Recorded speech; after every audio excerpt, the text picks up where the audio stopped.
Pada kesempatan yang langka ini, saya akan kembali membahas lanjutan dari film Sanggra Sakti sebelumnya. Masih dengan preview yang sama, film ini juga mengadaptasi cerita dari serialnya ya, yaitu pada episode ketika rombongan Biksu Tong tiba di negeri yang seluruh penduduknya adalah wanita.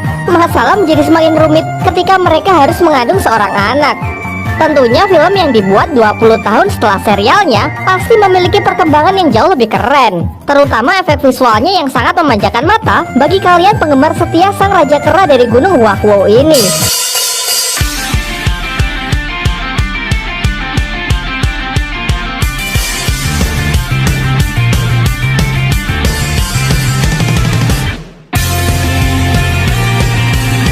Tak perlu berlama-lama lagi, mari kita langsung ke ceritanya. Perjalanan kembali dimulai dengan diperlihatkannya Tong Sancong bersama para muridnya yang tengah menyusuri sebuah sungai. Di sini Biksu Tong menjelaskan bahwa setiap makhluk hidup diciptakan berpasang-pasangan. Kemudian Wuching bertanya, lantas bagaimana jika gurunya juga diciptakan dengan pasangannya? Namun ternyata Biksu Tong juga tidak tahu jawabannya, sehingga ia harus mencari referensi dalam sebuah kitab. Setelah cukup lama, mereka disambut oleh monster sungai yang siap memangsa mereka.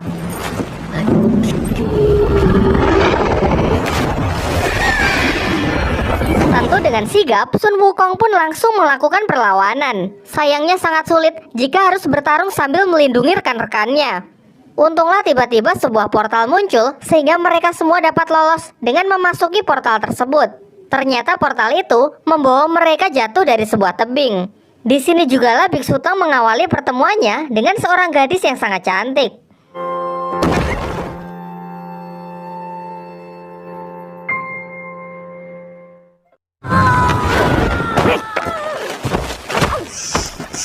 Setelah sampai di bawah, mereka ditemui oleh gadis tersebut.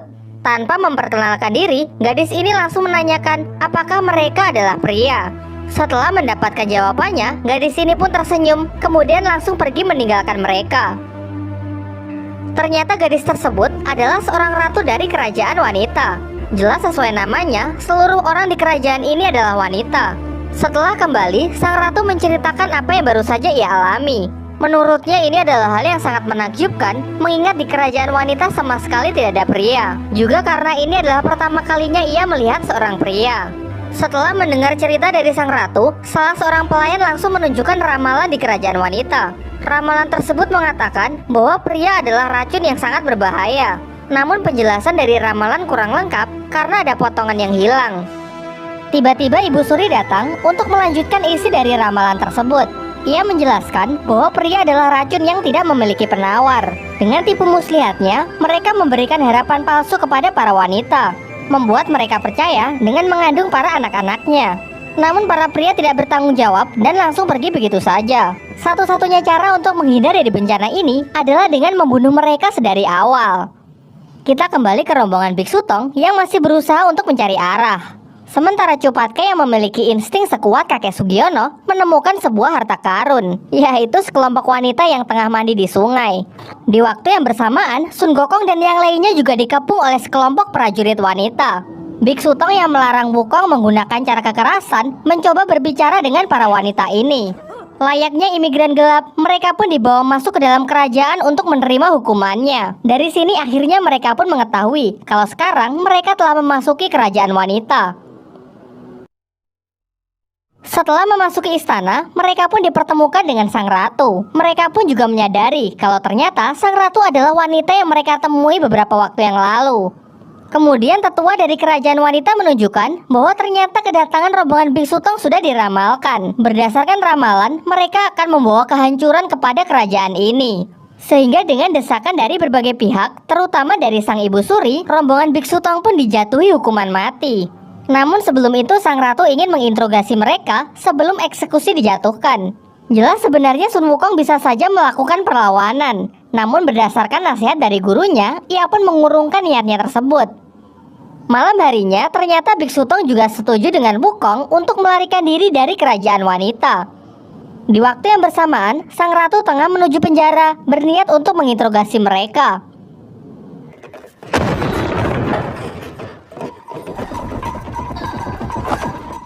Setelah mereka semua sampai di perbatasan, ternyata kerajaan wanita dibatasi oleh sebuah perisai yang bahkan Sun Wukong sekalipun tidak dapat menembusnya.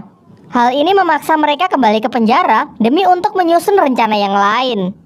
Sementara itu, sang ratu yang telah tersadar melanjutkan tujuannya untuk menginterogasi Biksu Tong. Namun di sini sang ratu malah menyatakan perasaannya dan bahkan mengatakan kalau ia ingin menikahi Biksu Tong. Tentu saja Biksu Tong menolaknya karena ia masih memiliki tanggung jawab untuk mengambil kitab suci. Di sini sang ratu sama sekali tidak memaksa. Ia malah berjanji bahwa ia akan membantu rombongan Biksu Tong untuk bisa keluar dari kerajaan wanita. Keesokan harinya, tibalah waktu eksekusi. Di kerajaan wanita menjadi seorang pria adalah kejahatan besar sehingga mereka harus dihukum mati. Namun ternyata ini adalah bagian dari rencana sang ratu, di mana ia menyamar sebagai seorang prajurit dan mengganti panah yang tajam menjadi panah yang tumpul. Ternyata rencananya adalah untuk memalsukan kematian dari rombongan Biksu Tong, setelah itu membawa mereka ke tempat yang aman untuk mencari cara agar bisa keluar dari kerajaan wanita. Sing.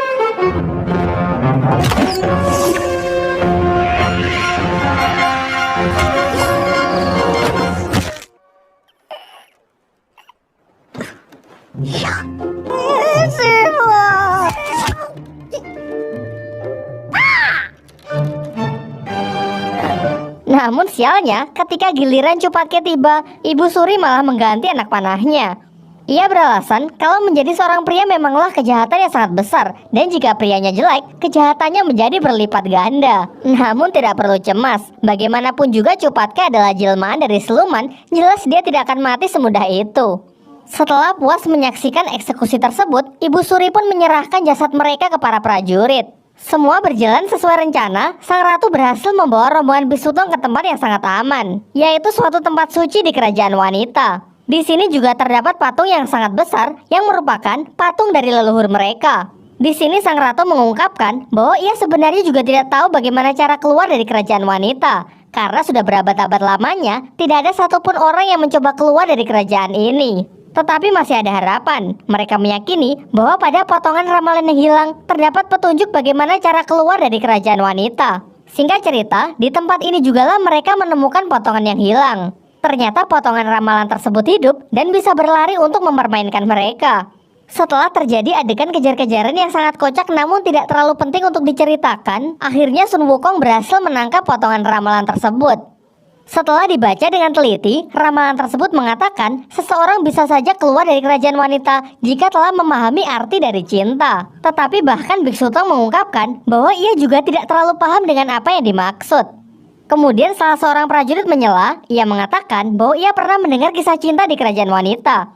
Diceritakan dahulu ada seorang gadis yang sangat penasaran dengan apa yang ada di luar kerajaan wanita. Secara misterius, ia menjalin hubungan dengan siluman sungai yang berada di luar perbatasan kerajaan wanita. Namun sayangnya tidak diketahui lebih lanjut bagaimanakah akhir dari kisah hubungan mereka berdua. Di sela cerita tersebut, tiba-tiba Wuching dan Patke berteriak kesakitan. Begitu juga dengan Biksu Tong yang dilanjutkan dengan membesarnya perut mereka. Ternyata saat aksi kejar-kejaran tadi, Biksu Tong melakukan pengejaran hingga masuk ke dalam air. Begitu juga dengan Wuching dan Patke yang terkena cipratan air. Air tersebut berasal dari mata air ibu dan anak, di mana jika seseorang menelannya, maka secara otomatis orang tersebut akan mengandung.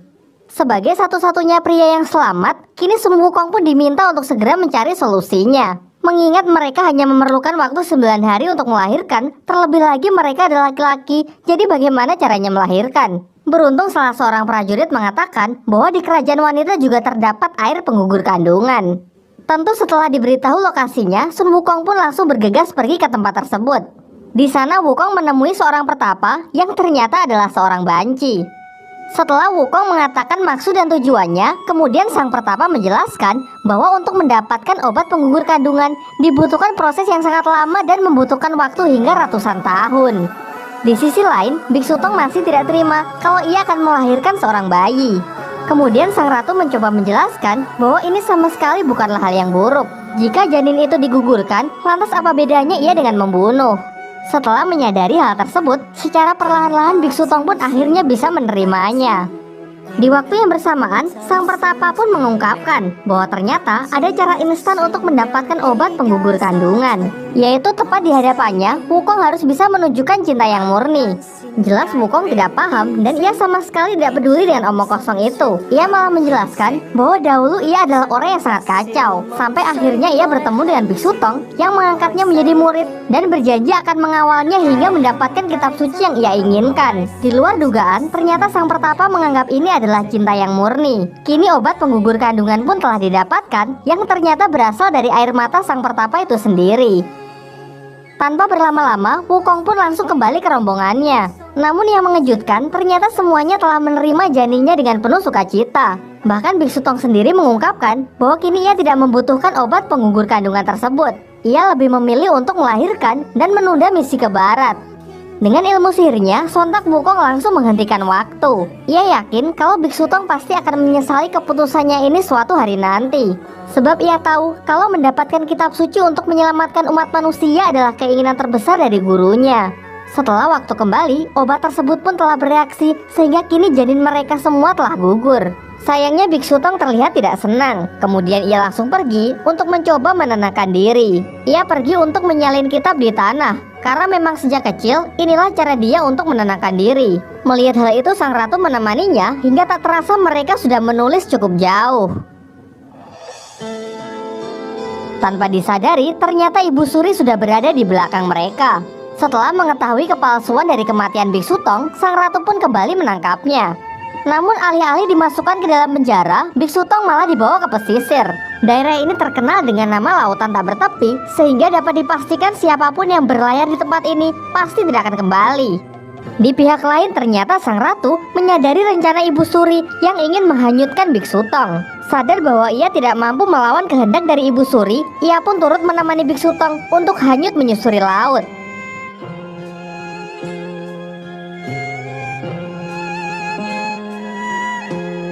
Dan benar saja, setelah lepas dari pantai, kabut yang sangat tebal langsung menyelimuti perahu mereka. Kini mereka telah kehilangan arah, bahkan jalan untuk kembali pun sudah tidak terlihat. Sementara itu, Wukong yang masih berada di tempat suci didatangi oleh Ibu Suri. Di sini Ibu Suri menceritakan semua yang telah terjadi, yang kemudian ia malah berlutut untuk meminta bantuan kepada Wukong agar menyelamatkan ratunya. Jelas karena gurunya juga turut terlibat, Wukong pun bersedia untuk mencarinya. Sayangnya bahkan dengan mata api yang ia miliki, ia masih kesulitan untuk menemukan jejak gurunya.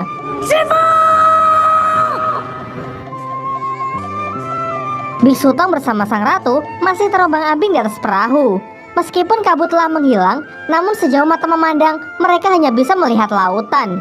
Meskipun sepertinya belum cukup lama mereka memasuki laut, namun entah bagaimana rasanya sudah seperti berbulan-bulan. Tentu sebagai manusia biasa, mereka juga memerlukan kebutuhan biologis. Biksu Tong yang dengan ikhlas menawarkan dirinya untuk dimakan, tentu membuat sang ratu menjadi sangat tersentuh. Jelas ia menolak tawaran tersebut dan lebih memilih untuk menghadapi semua masalah bersama-sama.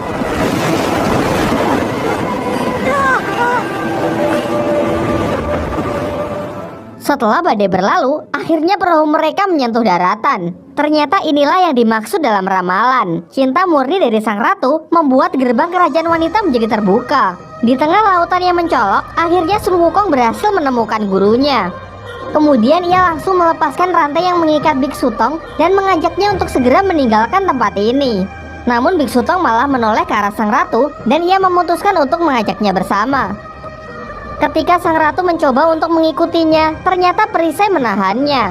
Hal ini menunjukkan bahwa ia memang tidak diizinkan untuk keluar dari kerajaan wanita. Dan saat ia mencoba memaksa, tiba-tiba seluruh kerajaan wanita pun menjadi batu.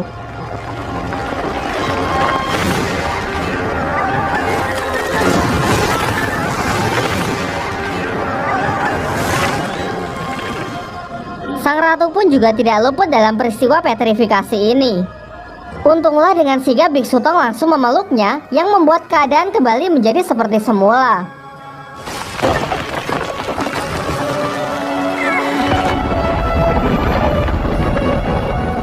Terbukanya gerbang kerajaan wanita ternyata dimanfaatkan oleh siluman sungai yang berniat menyusup ke dalamnya. Dari sini akhirnya pun terungkap bahwa kisah cinta seorang gadis dengan siluman sungai sebelumnya adalah masa lalu dari Ibu Suri. Dahulu Ibu Suri memutuskan hubungan mereka karena ia terikat takdir yang menjadikannya ratu selanjutnya di kerajaan wanita. Sementara itu, Biksu Tong memutuskan untuk tinggal sebentar lagi di kerajaan wanita sampai sang ratu pulih. Di sana kemudian ia didatangi oleh Dewi Kuan Im yang memberikan ia pencerahan atas masalah ini. Malam harinya, ketika Ibu Suri tengah menggelar upacara pemanjatan doa untuk mendapatkan keselamatan sang ratu, tiba-tiba ia didatangi oleh siluman sungai. Meskipun Ibu Suri cukup terharu karena sang siluman sungai telah menantinya selama 20 tahun, namun ia tetap menolak untuk melanjutkan hubungannya setelah ia mendengar kalau sang ratu telah siuman. Hal ini karena ia masih merasa memiliki tanggung jawab untuk membimbing sang ratu untuk memimpin kerajaan wanita. Siluman sungai yang tidak bisa menerima keputusan itu mengamuk dan berniat untuk membunuh sang ratu. Sampai pada akhirnya Sun Wukong pun bertarung melawannya karena ia ingin melindungi Biksu Tong yang juga berada di tempat itu. Meskipun Wukong dapat menandinginya, namun ia tetap kesulitan karena siluman ini menyandra seluruh kerajaan wanita, melingkupi wilayah tersebut dengan air, kemudian langsung menenggelamkannya. Biksu Tong yang ikut tenggelam kemudian berdoa kepada Sang Buddha agar orang-orang di kerajaan wanita diangkat dari samudera penderitaan. Kemudian dengan kuasanya juga, Sang Buddha mampu meredam emosi dari siluman sungai. Untuk menebus kesalahannya inilah, kemudian sang siluman sungai dihukum untuk kembali menjalani reinkarnasi. Kini akhirnya badai pun berlalu dan kehidupan kembali damai di kerajaan wanita. Setelah mendapatkan pencerahan dari masalah ini, kemudian Biksu Tong pun kembali membulatkan tekadnya untuk mengemban misi ke barat. Begitu pula dengan sang ratu yang ikhlas menerima takdirnya untuk memimpin kerajaan wanita. Kini rombongan Biksu Tong bisa kembali meneruskan perjalanan dan dengan ini film pun berakhir. Ya, meskipun film ini ceritanya jauh melenceng dari serialnya, film ini masih sangat layak untuk ditonton kok. Memang sih, kalau dari segi visual, serialnya yang dibuat 20 tahun sebelumnya memanglah kalah telak. Tetapi kalau dari segi plot cerita, saya memiliki 1001 alasan untuk mengatakan bahwa serialnya memang jauh lebih baik.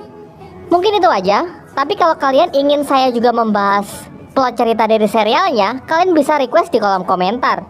Tergantung seberapa banyak peminatnya sih. Baiklah, mungkin pertemuan kali ini kita akhiri sampai di sini dan sampai jumpa di video selanjutnya.